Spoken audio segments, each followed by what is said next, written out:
Let's just jump right in. Why don't we start with just a brief introduction of you? Who is Zhu Shen? Well, thank you, Ella. My name is Zhu Shen, and in Chinese, it's Zhu. So my given name, Zhu, means bamboo in Chinese. And that's actually why I named my film production company Bamboo Shoots Productions.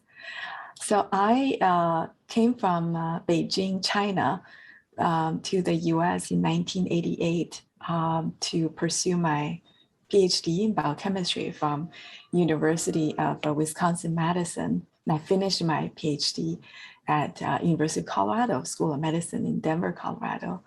And then MBA at Cornell University because I felt my strong suits are with people, interacting and communicating people, ideas about biotech. So I would be more effective. And that's what I love, working with people. And then really it's in the last few years through this twist of fate, I became an accidental filmmaker. And then when my husband, the Stanford trained brilliant scientist, cancer researcher, and a biotech founder himself, tragically was diagnosed with cancer himself with no effective treatment available.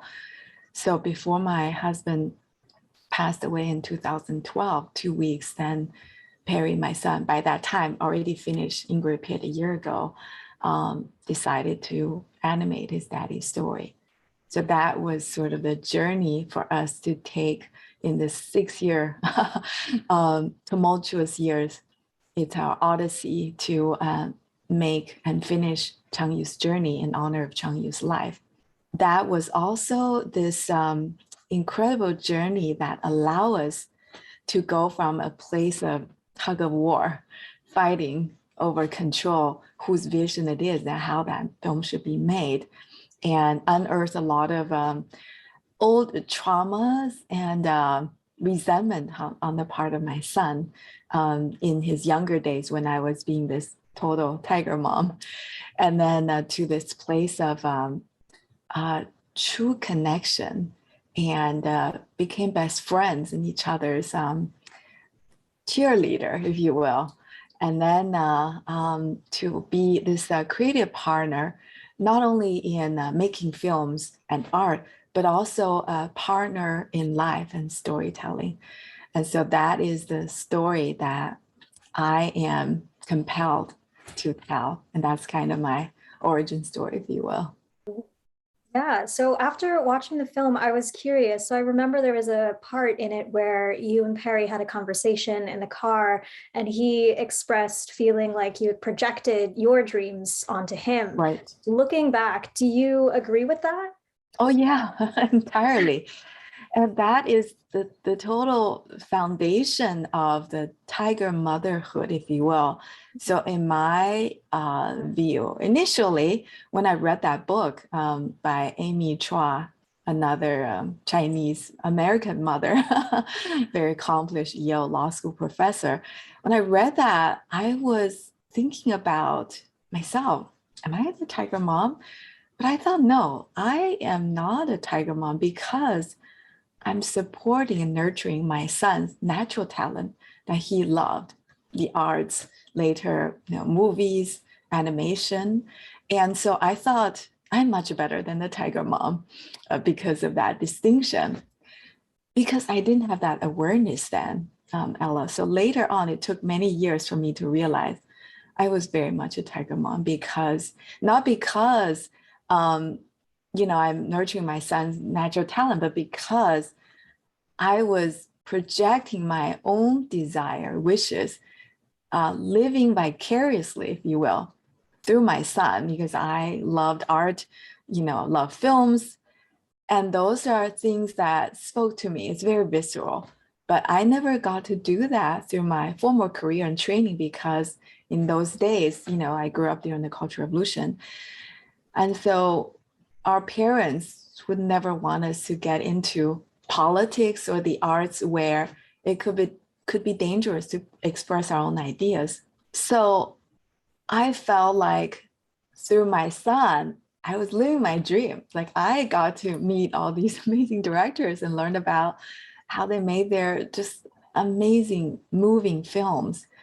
Inadvertently, I was pushing my son into that career, even though he had interests, but he also had many other interests, which I ignored. I just mindedly had him and myself focus on his young budding career in the arts through, movie reviews, through making animation films and so forth.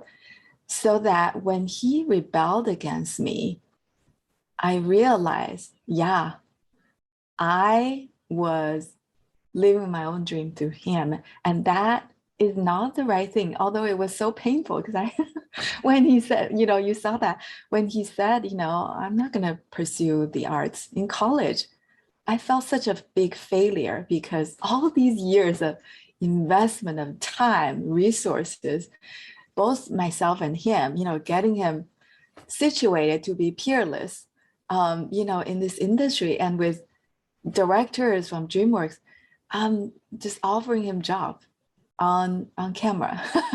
And it was very genuine. I just felt like, okay, my job is done. He's gonna be a animation director at DreamWorks. And it was brilliant. And I just loved it. But I didn't realize that's not what he wanted to do later on when he grew up and have his own agency, his own ideas of what he wants to become. So his college major actually that he chose was undeclared. So you went from Tiger Mom to Zen Mom. Mm-hmm. What steps did you take to get there? And how can other parents start reconnecting with their children in a healthier way? Well, that's a great question, Ella. So I would credit a wonderful personal development coach by the name of Walker Clark. He appeared both in the trailer and also the 90-minute sample, the work in Yeah. progress Okay. sample that you watch. He was introduced by a dear girlfriend of mine locally. So Walker himself has had vast experience working with young talents, both in Hollywood and Broadway, and their parents too. So my girlfriend initially introduced me with the intention of having him help us and help Perry get into more opportunities in Hollywood. But in the end, that wasn't what we worked with him on. His major contribution, I would say, is to really help us clean the wounds, the old wounds from these years of unspoken resentment and my expectation of Perry. And there are a lot of hidden struggles that were not even on the surface, I wasn't aware of. So he helped us see each other more as mother and son and family, at the most elemental level, if you will, and not about my son as an instrument of my own ego and my own sense of accomplishment and gratification. And that was just this groundbreaking, many groundbreaking breakthroughs through working with him. And then the other way I felt that I did a lot of work on, again, through working with Walker, is I looked at my own life. And when I felt this desperation, I wanted to break through, the barrier to connect with my son in his adolescent years when he was both rebellious and not really wanting to engage with me and threatened to quit doing the film, animating the film. So I felt like, what can I do to really get to him, to have a true heart-to-heart conversation? And then I realized, Ella, that I have to be vulnerable with him. I have to be willing to show my true self. And that was the hardest thing because as you're Chinese, Chinese, ethnic Chinese with a Chinese background and ancestry. So in all culture, and I would say in most Asian cultures, we have this traditionally, hierarchy of family structures. The parents are on top, and they talk to us, from the top down. They would give us direction. and they would teach us things, and they would basically teach us lessons about life.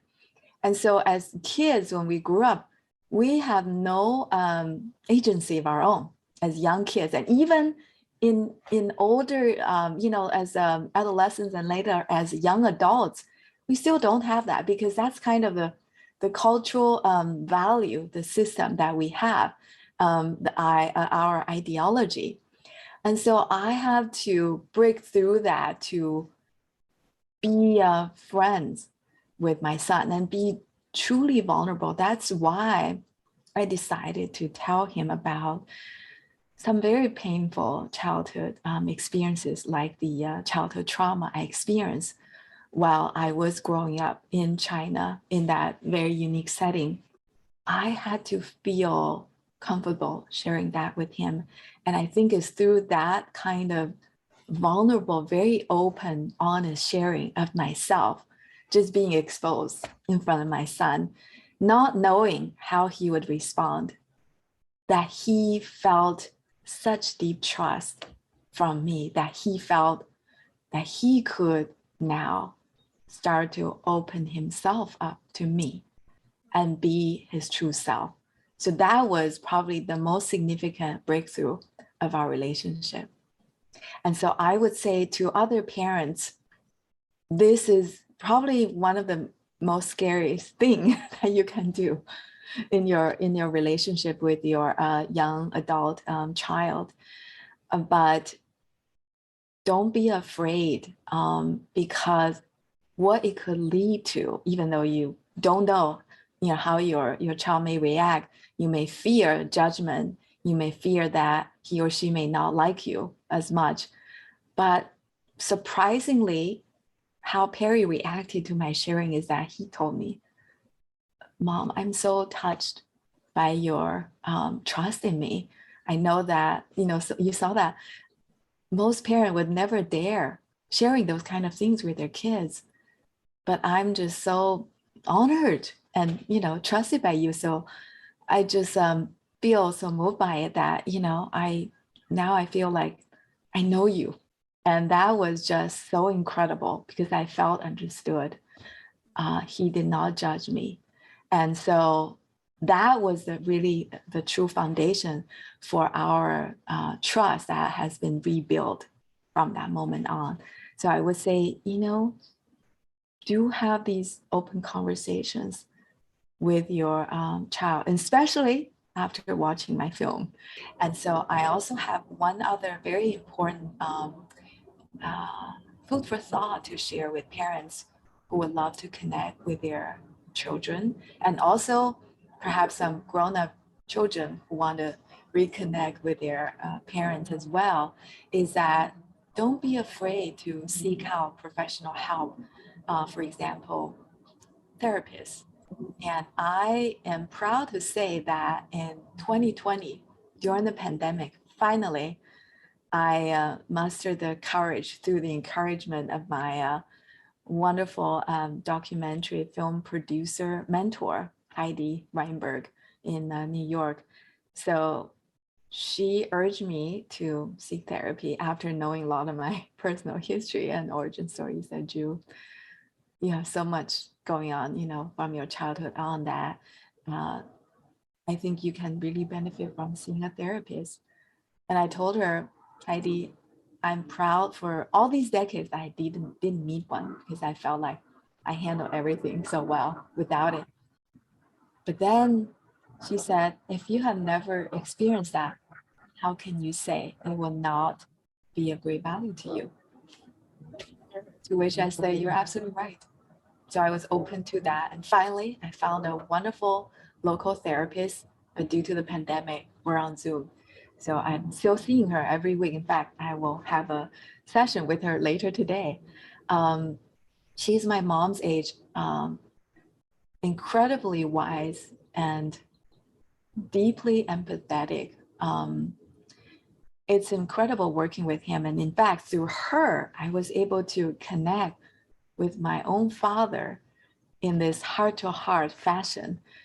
And so I would say that, through the pandemic, the importance of mental health has been on the radar screen for so many more people worldwide. And so people start to view seeing a therapist working with a professional in mental health, not as a stigma, but actually as a strength that you can face your own demons and work with a professional to work through these issues. So I would say this has been tremendously valuable and helpful for me. So I would encourage a lot of fellow parents and their grown-up kids to do the same and not be afraid to open yourself up, because you could get to where we are today through working with a professional, and also to be open with each other too. Yeah, it's such a huge decision to seek therapy. And I'm exactly the same way. I'm so independent. I'm like, no, I know myself. I can handle this. Like, I have my friends that I can talk to, but I think it takes a lot of strength to be able to say, okay, no, I can't handle this. I think I need help. And that's amazing that you were able to do that. Thank you. So both of your stories with Changyou's journey and also Journey of 1,000 Miles, they're both so grounded in grief, but also love. And they're really personal too. Yes. So how did you feel when Changyou's journey was finished? Did you have any closure in a way?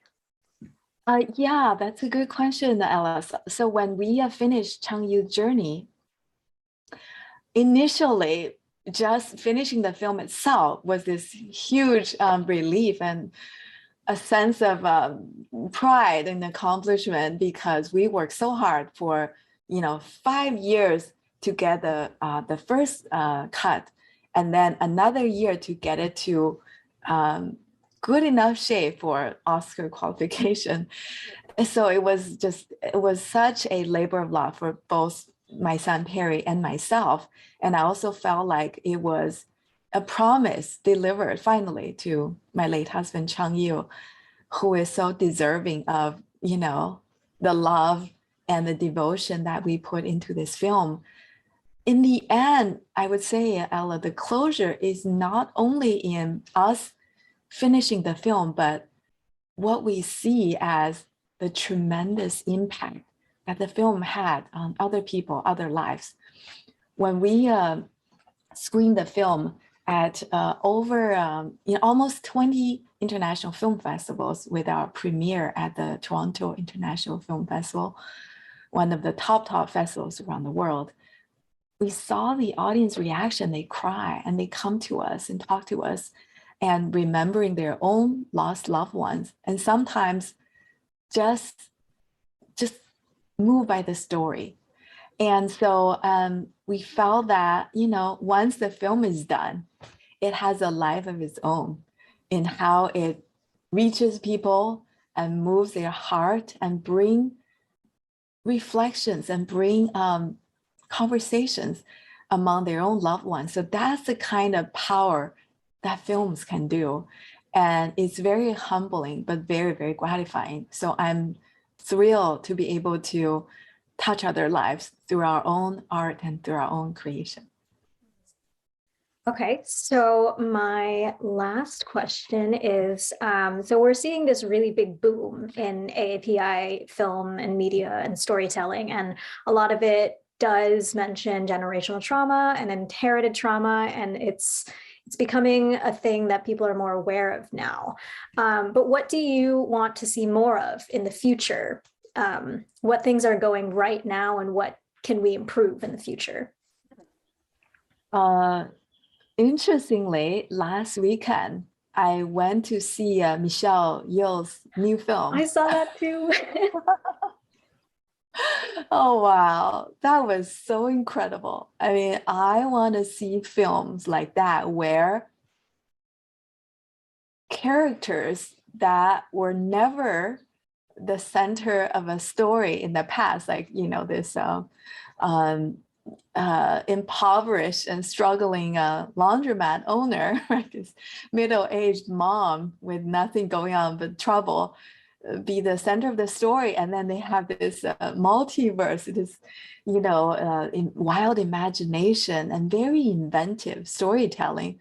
I was just at the edge of my seat. And then at the core of it, it's about family. It's about connection between both herself and her daughter, as well as her devoted husband, and then with her father too, like this intergenerational family bond. It was absolutely amazing.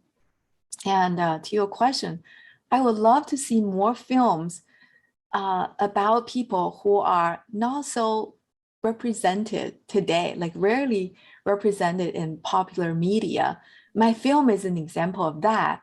If you think about diversity, inclusion, and equity, I'm all about that. You know, I'm a middle-aged beginner in filmmaking and a new immigrant, but knowledge immigrant from China. And you know, not formally trained in filmmaking, but kind of through this twist of fate, became an accidental filmmaker, absolutely loving it, learning, and sharing my story with the world. So I want to see more film made by people who are not pros and who are not making these action films. They're kind of so boring, just the straightforward action films. I saw so many previews ahead of the you know, and everything and everywhere all at once. I just thought to myself, no, no, no, those are not films I have interest in. I want to see more human story that connect us and that will give us something interesting to think about, not as just, you know, brainless entertainment, just as an escape. I want film that really inspire us and make us think about the relevance to our real world and hopefully things that we can see with our own family. Amazing. So just real quick, can you just restate the details of your event coming up on May 25th? Yes, yes. Thank you.